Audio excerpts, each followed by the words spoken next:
Today we're talking about happiness, but not just any kind of happiness. We're looking for something deeper, something that lasts. And our guide on this journey, well, it's an ancient king. His words might just show us that the joy we're all looking for, it might be a lot closer than we realize. So let me just start with a question for you. What do you think is the greatest unhappiness someone can go through? I mean, is it losing something important? Is it failing at something? Maybe it's that feeling of being totally alone. Just think about that for a second. Okay, so the answer, it's probably not what you're thinking. It's actually a bit of a twist. The greatest unhappiness, believe it or not, is not knowing how much happiness you already have. It's not about what you don't have. It's about what you're not seeing. And this idea, it kind of flips the whole script on happiness, right? It says that real happiness isn't something you chase down or earn. It's more like a grace, a gift you're just given. And the real problem? So many of us are already living in that grace, but we just don't even see it. So the big question is, how do we start seeing it? Well, our guide for that is this really powerful prayer from King David over in Psalm 39. And look, this isn't just some dusty old text. It's this incredibly raw, honest moment where a king, a guy who supposedly has everything, is wrestling with the same big questions we all do. What's the point of it all? And you can tell this prayer comes from a really tough place for him, a real personal crisis. I mean, here's a king, right? He has power, wealth, the whole shebang, and he's still on his knees, begging for some kind of perspective on what his life even means. He kicks it off with this just incredibly vulnerable line. He's basically asking God, hey, show me the finish line. How long do I have? He's trying to get a handle on the boundaries of his own life. And isn't that something we all feel at some point? That deep need to understand our own mortality? And the answer he gets, wow, it's humbling. He realizes that compared to forever, his whole life is like nothing.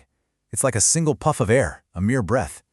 And this isn't about making him feel worthless. It's about shifting his perspective, seeing things from this huge cosmic point of view. So then he kind of looks around at everyone else. And what does he see?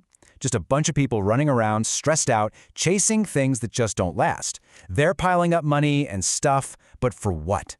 They don't even know who's going to get it in the end. It's a really sharp critique of, a life spent chasing shadows. Okay, so if life is that short, and all our frantic running around can be pointless, what do we do? That sounds kind of depressing, right? But this is where the prayer does this beautiful pivot. It moves from that feeling of despair into a moment of discovery, and it reveals this two-step path to finding a joy that actually sticks around. And it's pretty straightforward, really. Step 1, discover God's plan for you. And step 2, because of that plan, learn to cherish every single day. Simple, right?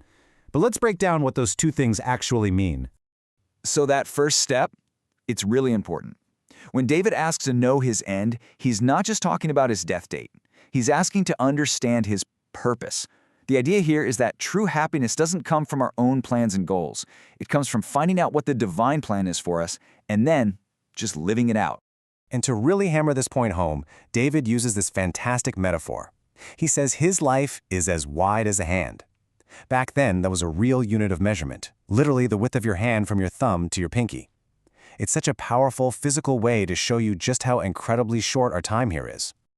But here's the thing, that handspan idea isn't meant to be a downer, not at all.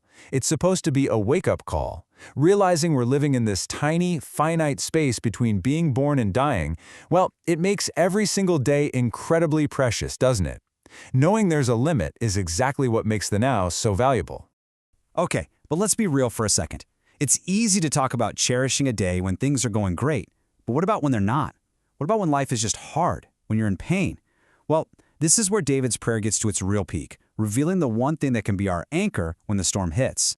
And here it is. This is the big turning point in the whole psalm. After going through all that wrestling with his own short life and how pointless everything seems, he asks himself this final critical question. So what am I even waiting for? And the answer he lands on is so clear, so simple, but so powerful. My hope is in you. He totally shifts his focus off of his problems and on to God. And we really have to get this. For David, this was not some nice philosophical idea. His life was hard. We're talking about constant hardship, people attacking him, his life being in danger, dealing with illness, temptation, you name it. So for him, putting his hope in God wasn't just a comforting platitude. It was the actual source of his courage to get through all that stuff. And this all leads to this really fascinating, kind of paradoxical idea. The idea that misfortune can actually bring about happiness. I know, it sounds weird, right? But the point is that when we go through those tough times, and we all do, if we have the right perspective and the right anchor, it doesn't just make us stronger. It can actually open the door to a kind of joy that's way deeper and more resilient than anything we had before. So that really leaves us with one final thought to take away from all this. Look, life is going to shake your foundations. That's not an if, it's a when. And what this ancient prayer is telling us is that it's in those moments when everything is shaking that you find out what you're really holding on to. So the question isn't for an ancient king, it's for you. When everything feels uncertain, what becomes your anchor?